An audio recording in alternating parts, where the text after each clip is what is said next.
You're in Knis, everybody is performing something in violation of the halakha, or everyone is mispronouncing a word, right? What do? Do you follow the rob? Do you follow the majority?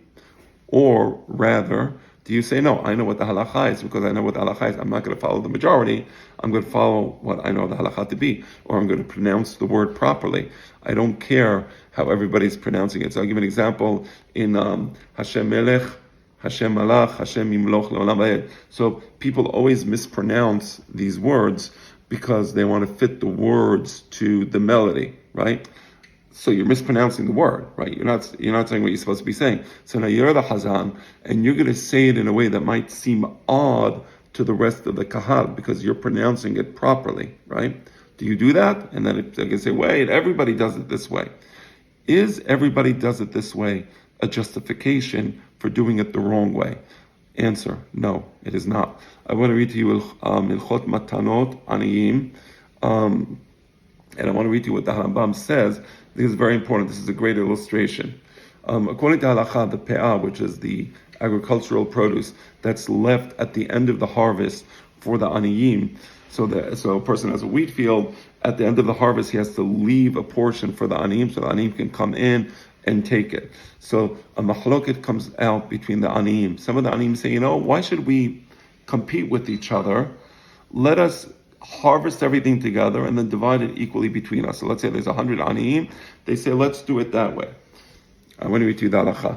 According to halakha, you're not supposed to do it that way.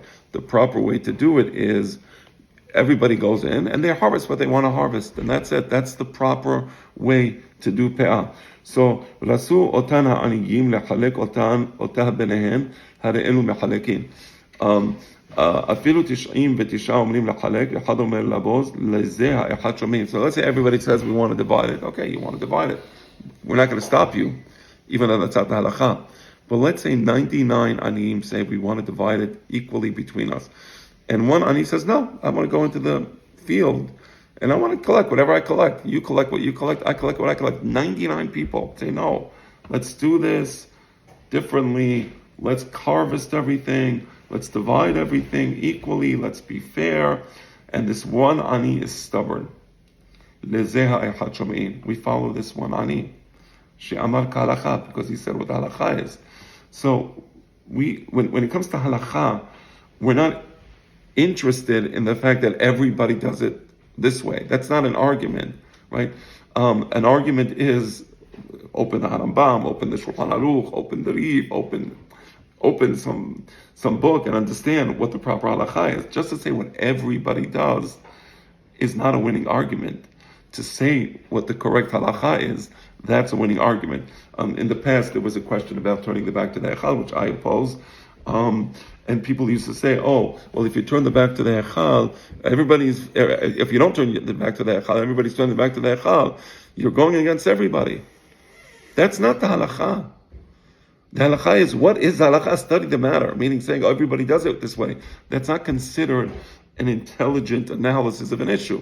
Now, you can study the law and say, I feel it should be this way, I feel it should be that way for whatever reason, and this and that reason, I'm doing it this way and that way. Okay, that's something that we can accept. But just to say everybody does it is irrelevant to the halakha, meaning if you have a proper analysis of the law is not pushed away by the common practice of the people, but rather it's the other way around. The common practice of the people should be pushed away and displaced if somebody explains that the halakha is such and such.